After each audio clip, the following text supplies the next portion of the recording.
Welcome back to the Reading Corner here on Dreamers Defy. We are, of course, reading Peaceful Warrior, the Canaan Bower Story. We're up to chapter 6 today.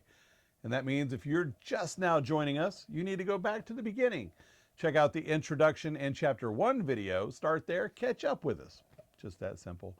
Before we get started, like I am doing every time until we get there and give one away, and then get there and give another one away, my buddy Draco right here, this handmade plush, we're going to be giving away 2 of them. We're going to do it once when we get to 500 subscribers, and one of our subscribers will win. And then again, when we get to 1,000, everybody who's already subscribed is still in that to win again. We're going to be giving away a second one, along with his Storytime Adventures book. And it comes in a pretty cool little box. It's got stars and moons and, well, let's just call it magic, shall we? Because the publisher is of Stars and Magic, and they were very lovely and gracious in allowing us to do this giveaway. Just that simple. So what we're going to do, and we started doing this at the last chapter, and I need you to do this for me. It really helps out the channel a lot. In the comments below, as we read the book, go down there and just type hashtag BeACanaan, C-A-N-A-A-N, BeACanaan with a hashtag. Or comment if you like it, or any other comment like that. But commenting helps the algorithm more than almost anything else, and it would really help us out with this. And if you want to get your very own copy of this, I'm going to have a link in the description. You can go to Amazon and order one, and it will be at your doorstep, I think within moments nowadays, although they do say a few days, depending on where you live. So let's get to chapter 6 right now, shall we? Chapter 6 of Peaceful Warrior, the Canaan Bower Story. The first rays of sunlight stretched across the damp asphalt, the highway shimmering like a black river. On either side, the rolling hills glistened from last night's torrent, their emerald slopes patched with mud and rainwater still clinging to sparse grass. The storm had been fierce, leaving its wake scattered across the road. Large rocks, broken tree limbs, and clumps of debris marked a dangerous path, one that could turn treacherous for anyone coming through. At the side of the highway, a weathered truck sat idle and empty, its engine quiet in the cool dawn air. A lone figure loomed a quarter-mile away, massive and determined. Canaan bent down in silence, gripping a huge, jagged rock. His breaths came in small clouds, puffing out against the cool morning air. He dragged the stone across the slick asphalt, sneakers digging grooves in the grit. The muscles of his arms tensed and bulged under his worn shirt, veins visible even in the low light of morning. With a final shove, he heaved the rock to the side of the road, allowing it to tumble over the edge and into the bar ditch. It hit the mud with a dull thud, sliding to a stop beneath a tangle of brambles. Stepping back, Canaan planted his hands on his hips and scanned the road. His eyes swept methodically from side to side, checking for any dangers he might have missed. Satisfied, he rubbed the dirt and grit from his calloused palms onto the thighs of his jeans, the coarse fabric soaking up the grime. The low rumble of an approaching engine broke the quiet. Canaan's head snapped up. Panic flickered briefly across his face as he glanced back to his truck, parked a quarter-mile away. There wasn't enough time to get to it. He stepped to the shoulder, still and unsure, as the vehicle crested the rise ahead. The headlights illuminated his silhouette before slowing to a crawl. The battered sedan shuddered to a stop, its engine rattling slightly before settling into a quiet hum. The driver's side window rolled down, revealing Tessa, her steel gray curls framing the kind face etched with faint lines. Her thick glasses caught the early light, making her appear all the more weathered and wiser. "Canaan, is that you?" Her voice carried a mix of surprise and familiarity. Canaan straightened, offering her a polite smile through his unease, and although his unease was evident. "Yes, ma'am. Good morning." Tessa leaned forward, squinting as if to better take him in, her hands gripping the steering wheel. "What are you doing out here this early, child?" The boy shifted his weight slightly, stooping to pick up a small twig from the asphalt.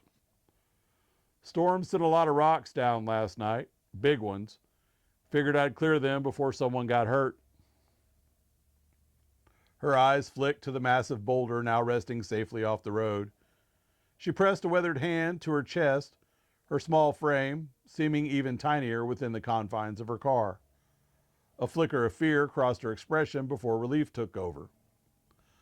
Lord have mercy. With my eyesight, I wouldn't have seen that thing till I was on top of it, she murmured, her voice trembling slightly. You're a real blessing, you know that?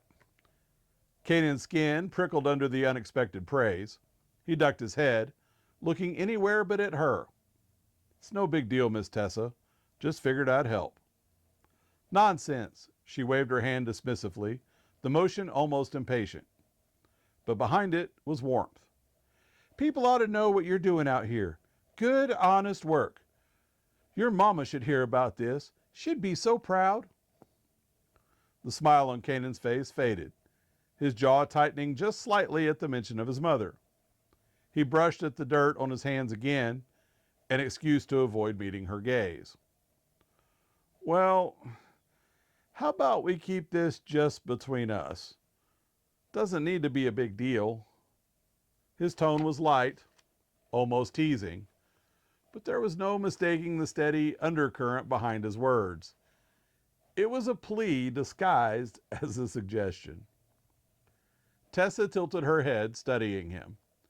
She might have been tiny, but her presence carried the kind of wisdom that one saw past his attempts to deflect. She nodded slowly, almost as though humoring him, though a faint smile tugged at the corner of her mouth. Fine, I won't say a word, but whether folks know or not, you're making a difference. Don't forget that. Canaan shifted awkwardly, nodding toward her car. You should get going, Miss Tessa. Road's clear now. Shouldn't be any trouble. She lingered for a moment, her expression softening as though she had something more to say. Her lips parted, forming the hint of a thought she quickly swallowed back. Instead, she simply nodded and eased her foot back onto the gas pedal. The old sedan crawled forward. You take care now, Canaan, she said, her voice disappearing into the wind as she rolled up the window. Canaan stood there watching the taillights grow smaller until they disappeared over the horizon. The morning seemed quieter now. The hum of her engine was replaced by the occasional rustling of the wind.